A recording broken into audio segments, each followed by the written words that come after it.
آپ نے ٹیچنگ کے پروفیشن کو کیوں چنا؟ میں آپ کو بتاؤں کیوں چنا. 2 وجوہات ہو سکتی. نمبر 1, آپ نے ٹیچنگ کے پروفیشن کو اس لیے چنا کہ بچپن سے آپ کو ٹیچر بننے کا شوق تھا. آپ کو بچپن میں اپنے اسکول کا کوئی ٹیچر آئیڈیل لگا اور آپ نے بچوں کی طرح وائٹ بورڈ لگا کے گھر میں گڑیوں کو یا ڈالز کو پڑھانا شروع کیا. اور اب آپ کا پیشن ہے کہ میں نئی نسل کو سنواروں گا یا سنواروں گی اور بہت بہترین انداز سے دنیا میں انقلاب برپا کروں گا. ایک وجہ یہ ہے. اور دوسری وجہ پتہ کیا ہے؟ ڈاکٹر انجینئر تو بن نہیں سکے تو ٹیچر ہی بننا. اور کیا کرتے؟ ڈگری مکمل ہو چکی تھی, جاب مل نہیں رہی تھی, کیا کرے؟ سامنے والے بچے کو پڑھانا شروع کیا, آہستہ آہستہ بچے بڑھتے گئے تو ٹیچر بن گئے. ایسا ہوتا ہے نا یار. میں آپریشن کروانے جاؤں اور آپریشن کی ٹیبل پہ میں جانے لگا تو ٹیبل کے پاس ڈاکٹر نہیں کھڑا تھا بلکہ ہسپتال کا اکاؤنٹنٹ کھڑا تھا. کیا میں اس سے آپریشن کروا لوں گا؟ ہسپتال کا روکن ہے, وہ ہسپتال کا ممبر ہے, بلکہ اہم ترین ممبر ہے, ساری تنخواہیں اس کے ہاتھ سے جاتی ہے. کروا لوں گا؟ نہیں, کیونکہ اسکل کا مس میچ ہے, اسکل نہیں میچ کر رہی. لیکن جب اسکول میں ٹیچر چھٹی کر جاتا ہے اور اس دن اسکول کا اکاؤنٹنٹ ٹیچر کی جگہ کھڑے ہو کے پڑھانے لگ جاتا ہے, میں اس سے کیوں اپنا بچہ پڑھوا لیتا ہوں؟ اس کو بھی تو پڑھانا نہیں آتا. کچھ عرصہ پہلے 3-4 سال پہلے میں پنجاب کے گورنر سے ملا. تو گورنر صاحب سے ملا تو انہوں نے مجھ سے یہ پوچھا کہ سر آپ پورے پاکستان میں جاتے ہیں, ٹریننگز کرتے ہیں, کوئی ایک بات مجھے بتائے جو کہ ہم پنجاب میں بہتر کر سکتے ہیں. میں نے ان سے کہا, میں نے کہا سر دیکھیں, آپ کا جو ٹیچر ہے نا اس کی ٹریننگ نہیں ہے. کہتے کیسے؟ میں نے کہا ایسے کہ وہ پوسٹ ڈاک کر کے آیا ساؤتھ کوریا سے, 18 سال لگے, وہ میٹلرجیکل انجینئرنگ کے اندر جائنٹ بن گیا, لیکن بچوں کو سمجھ نہیں آ رہی اس کی. وہ اتنا ہے اس لیول تک آ نہیں پا رہا, بچے پریشان ہیں. آپ اس کو کہیں کہ 18 سال پڑھنے کے بعد 3 مہینے کا ٹیچنگ کا کورس کر لیتے یار, اور پھر اپنے آپ کو گیس کرتے.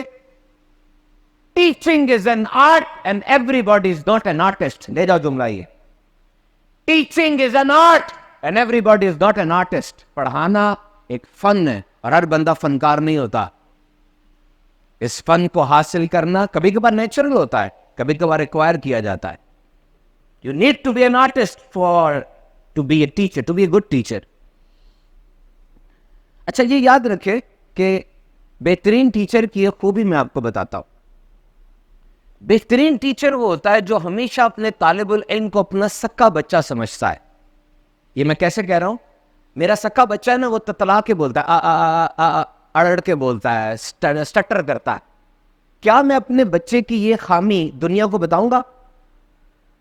بلکہ میں کیا کہوں گا, ویسے اڑتا ہے, قرآن پاک پڑھے نا بڑا اچھا پڑھ لیتا ہے, نعت پڑھے تو ایک دم پڑھ لیتا ہے, ویسے تھوڑا اڑتا ہے, بچہ ہے نا, کور کروں گا. اگر میرا بچہ ذاتی بچہ کن ذہن ہے, کیا میں اس کے کن ذہن ہونے کو آشکار کروں گا؟ کبھی نہیں. بس جب میرا یہ جذبہ جو ذاتی بچے کے بارے میں ہے, یہ جذبہ جب اپنے طالب العلم اور اسٹوڈنٹس کے بارے میں ہو جائے گا نا, اس وقت میں ایک آئیڈیل ٹیچر ہوں.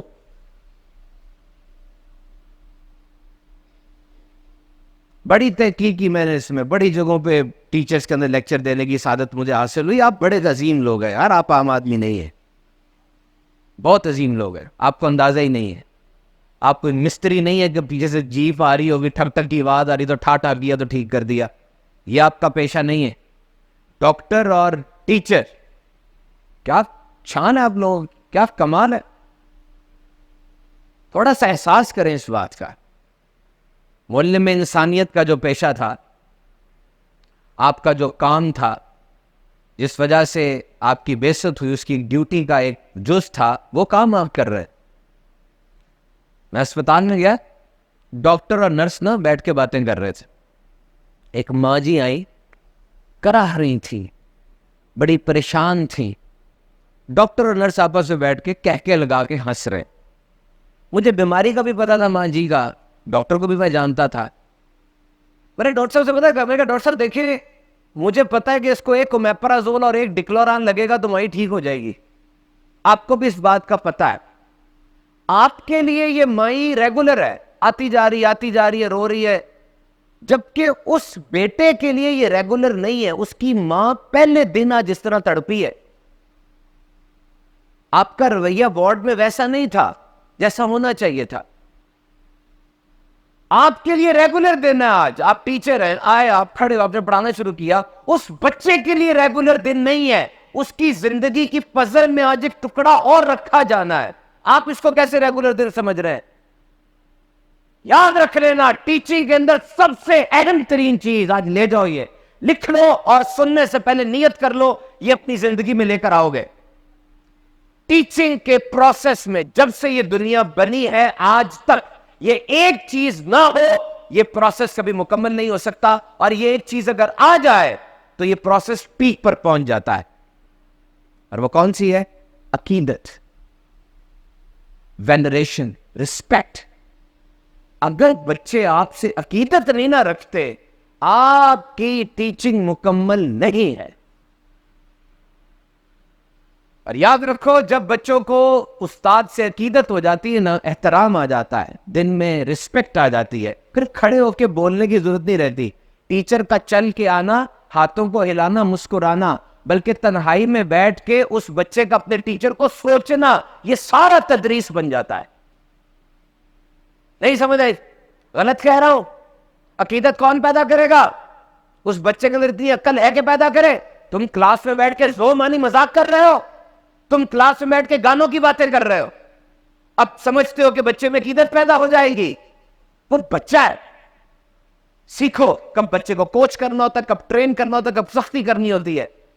معذرت کے ساتھ, گھر میں بیوی کے ساتھ وہ توقعات پوری نہیں ہوئی, آپ کو رشتہ داروں نے ویسا پیار نہیں دیا, آپ کے رویوں میں کنفیوژن آ گئی. اب وہ بچہ تھا, اس کے ساتھ آپ نے ایسے ریلیشنز پیدا کر لیے, ایسے رویے بنا لیے کہ آپ کو, وہ بچہ تھا آپ کی تو ہر بات مانے گا, آپ نے اس کے ساتھ رویوں میں کنفیوژن پیدا کر لی. نیگیٹو نہ سوچنا.